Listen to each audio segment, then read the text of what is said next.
Oi, pessoal, tudo bom? Hoje esse vídeo é especial. Tô comemorando com vocês um ano de lendo livros. Há um ano que eu comecei a narrar essa história de livros acessíveis para todo mundo que tiver acesso ao canal. Comecei de uma forma muito despretensiosa, escolhi um livro que eu gostava, que eu queria ler e dei uma impressão assim do jeito que eu queria narrar esses livros, da forma como eu queria narrar esses livros. Então, obrigada, em primeiro lugar, para a gente estar comemorando essa data. E se você está aqui comigo é porque você tem uma grande participação nessa história. Hoje eu vou fazer um conteúdo um pouco diferente para a gente fazer essa celebração. O objetivo é contar um pouco de mim. Então, uma forma através de livros para contar um pouco da minha história. E como que eu vou contar essa história? Falando sobre a minha autora favorita. Essa foi uma sugestão da minha irmã, que também compartilha comigo da paixão por essa autora. Só para mostrar para vocês o quanto eu gosto dela. Ai, tá até um pouco pesado. Essa aqui é a minha coleção de livros desta mulher que eu vou falar um pouco hoje. O nome dela é Jane Austen, uma autora de livros clássicos, né? Que também é um pouco do propósito do canal. A Jane, ela foi uma mulher muito à frente do tempo dela. Vou mostrar um pouquinho aqui da minha coleção para vocês verem. Tenho esse livro que é o Nottingham Abbey. É um livro que eu tenho ele em inglês. Eu tenho 2 livros dela em inglês, tanto que eu gosto. Orgulho e Preconceito. Razão e Sensibilidade, que é um livro espetacular, que fala muito sobre... Interessante a forma como ela questiona 2 irmãs e usa uma super racional e outra mais emotiva para construir a história desse livro. Mansfield Park, olha só que legal. Ele é um livro que eu comprei... Olha só. Ele é um livro que eu comprei num sebo e eu amo sebos. Tem tanta coisa incrível. E olha só que interessante essa edição. Quem fez a tradução foi Raquel de Queiroz. Gente, tem como ser mais tchutchuco isso? Também tem mais uma versão. Olha, a pessoa gosta muito desse livro, né? Orgulho e Preconceito em inglês. Vou dizer que eu nunca li ele em inglês, porque eu acho essa edição tão linda. Olha, enfim, a contracapa maravilhosa. E tenho também Persuasão, que no caso é da minha irmã, nessa edição bilíngue. O único livro dela que eu não tenho é Emma. Enfim, eu tenho ele digital, né? Só para constar. Então, eu vou falar um pouquinho dela e a importância de autoras, né, na literatura. A gente tem no Brasil a primeira autora de livros é a Maria Firmina. Em breve já está programado aqui, eu vou narrar também a obra dela, essa obra que é um marco para as mulheres no Brasil, que se chama Úrsula. E trazer aqui um pouco para falar para vocês por que também eu escolhi Jane Austen. É porque eu amo ela mesmo, não é à toa que eu tenho essa quantidade maluca de livros, mas porque Jane Austen tem um papel e uma importância muito grande, né? Jane nasceu... Olha só que interessante, vou trazer umas curiosidades. Jane nasceu no dia 16 de dezembro de 1775, em Steventon, em Hampshire, né, na Inglaterra. Tinha que ser uma capricorniana, né, para ter toda essa história maravilhosa. Ela faleceu em 1817, e ela é considerada a maior escritora de romances da Inglaterra. Assim, ela é a maior de todas. Claro, tem muitas outras, mas ela foi a precursora. Eu acho que isso sempre tem esse caráter, né? A pessoa que começa tudo isso. O que é interessante da história dela também... Jane, ela foi a sétimo filho, né, de uma família que me parece ter sido muito acolhedora. O pai dela foi o reverendo George Austen. Dizem que ele era um homem muito inteligente, um homem que tinha muita sensibilidade. E olha só como é interessante a família e a importância do núcleo de onde a gente, né, vem. Ele foi um cara que sempre encorajou ela a ler. Então, e a escrever também, obviamente, né? Então, pais e mães estimulem seus filhos nas paixões que eles têm e quanto isso é importante.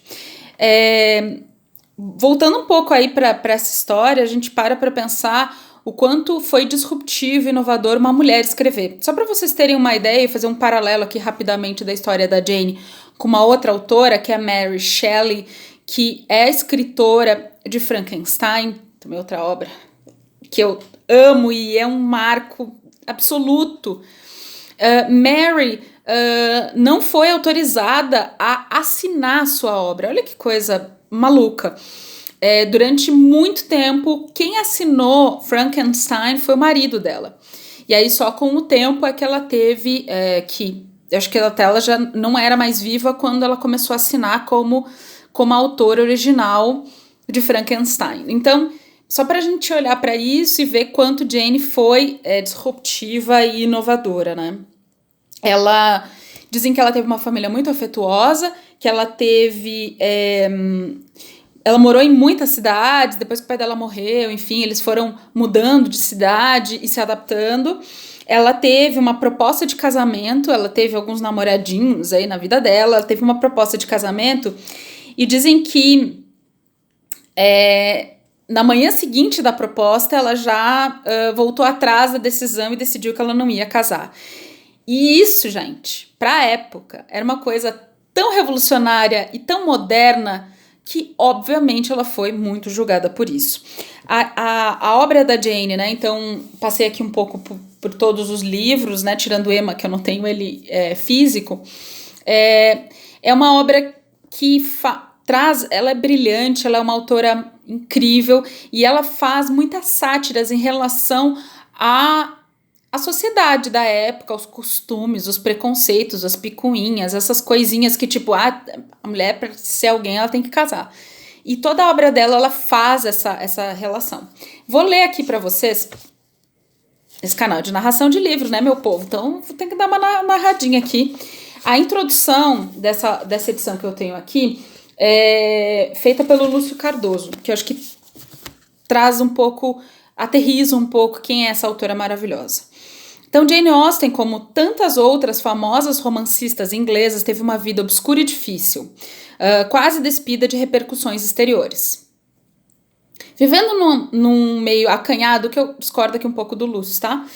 Numa época de extremo puritanismo, e é bom a gente lembrar aí que, cara, 200 anos atrás, como é que era a sociedade? Muito gerida pela fé cristã, pelo catolicismo, milhares de tabus, né? Destituída de grandes atrativos femininos, a gente não sabe se ela era feia ou não, estaria destinada a perecer nessa sufocante atmosfera de mediocridade se não fosse o seu incontestável talento. Isso é incontestável mesmo. A essa mulher cabe a glória de ter sido um dos primeiros elementos criadores do grande romance inglês. Tudo na vida, né? Que vem de Daniel Defoe e Samuel Richardson. O seu primeiro romance publicado foi Razão e Sensibilidade, no ano de 1811. Que mulher inovadora! Antes, porém, com o título de Primeiras Impressões, ela tinha oferecido aos editores a versão inicial de Orgulho e Preconceito. É claro que o original foi imediatamente recusado. Então, por tudo isso que eu falei, né, o quanto ela era disruptiva, e obviamente, tipo, uma mulher querendo publicar um livro em 1811, gente, era uma coisa totalmente fora do padrão. Voltando ao silêncio do seu retiro primitivo, dividindo-se entre os seus piedosos exercícios de cristã convicta, a gente vai lembrar que o pai dela era um reverendo, e as pequenas obrigações da existência burguesa que se submetia, Jane continua a trabalhar no romance recusado. Veja o poder da persistência, né? No ano de 1813, aparece finalmente Orgulho e Preconceito. Esse chuchuzinho de obra, em que é minuciosamente estudada a sociedade daquele tempo, a mediocridade dos seus tipos, o ridículo dos seus hábitos, a vaidade e a tolice de burgueses e nobres que o preconceito separava. Então, tinha também naquela época muito isso, assim, a nobreza, né, quem tinha os títulos de nobreza, e a ralé, que era a burguesia. Rigorosamente construída, antes de mais nada, essa obra era a prodigiosa revelação de um temperamento de uma romancista. Ele traz muito realmente quem ela é, isso é incrível. Nada escapa ao seu lúcido olhar, nenhuma fraqueza, nenhum ridículo dessa gente que ela conhecia tão bem, porque convivia, né? Em 1814 aparece Mansfield Park, que também é outra obra aqui que eu mostrei, que é genial. Em 1815, Emma, que eu não tenho. E afinal, como obras póstumas, o Nottingham Abbey e Persuasão, que eu também mostrei, que foram publicados em 1818. Jane tinha desaparecido em plena glória em 1817. Morreu de forma bastante precoce também, né? O seu admirável talento fora reconhecido no país inteiro e as figuras mais eminentes do seu tempo louvaram nela um dos grandes espíritos da época. Orgulho e Preconceito é sua obra-prima. Dizem que Jane acabou falecendo de depressão, tá? Mas isso, né, naquela época, depressão era uma coisa, enfim, quase difícil de identificar. Depois disso, os críticos levantaram muitas objeções contra os seus livros. Por que será, né? Lembrando a inexperiência dessa moça obscura que ousara retratar com tão feroz realidade a sociedade e os hábitos da velha Inglaterra. A sua vida foi avidamente investigada e alguém chegou a lembrar que ela não poderia descrever paixões, pois nunca as tinha conhecido. Mulheres sendo sempre questionadas, né? Então, o fato dela não ter casado não quer dizer que ela não tenha amado, né? Como mostra o preconceito aqui, né? Novas vozes ajuntaram que os tipos de homem de seus livros foram completamente falsos, destituídos de qualquer consistência. Tá bom. O Mr. Darcy, de Orgulho e Preconceito, que é um personagem incrível, belamente construído, o mais bem realizado dos seus heróis masculinos, segundo eles, não passava de um boneco, de um simples boneco. Mas a verdade é que, apesar de tudo, os livros de Jane atravessaram os anos dotados de uma assombrosa vitalidade, tanto que eles estão aqui e as pessoas continuam lendo. É preciso acrescentar que não fazem como geladas relíquias de uma época desaparecida, como desejam tantos, mas ao contrário, pelo sabor de sua indestrutível atualidade. São livros que realmente ainda são atuais. Se você for ler, você vai encontrar muitas similaridades. Isso é bom ou ruim, né? Gente, falando um pouquinho de Jane, posso ficar aqui horas falando dessa autora que eu tenho uma admiração e uma paixão muito grande. A gente tem que se ajoelhar e agradecer a cada obra que ela publicou, porque são marcos indiscutíveis e tem a força do seu ineditismo e da força de ter sido escrito por uma mulher no seu tempo. Por isso que ela é tão importante na Inglaterra, nos países de língua inglesa e aqui também. Pessoal, quero agradecer demais. Eu sei que meu vídeo aqui tá enorme, mas eu quero agradecer demais você que ficou aqui comigo, ouvindo até agora. Quero agradecer a audiência de vocês nesse 1 ano de canal, desde você que tá aqui comigo há 1 ano, desde que você chegou ontem, semana passada. Sejam bem-vindos e muito obrigada. Eu tô preparando muitas coisas, tô com minha cabeça fervilhando, cheia de ideias. Vem muita coisa boa por aí. Obrigada, pessoal. Beijo grande. Valeu!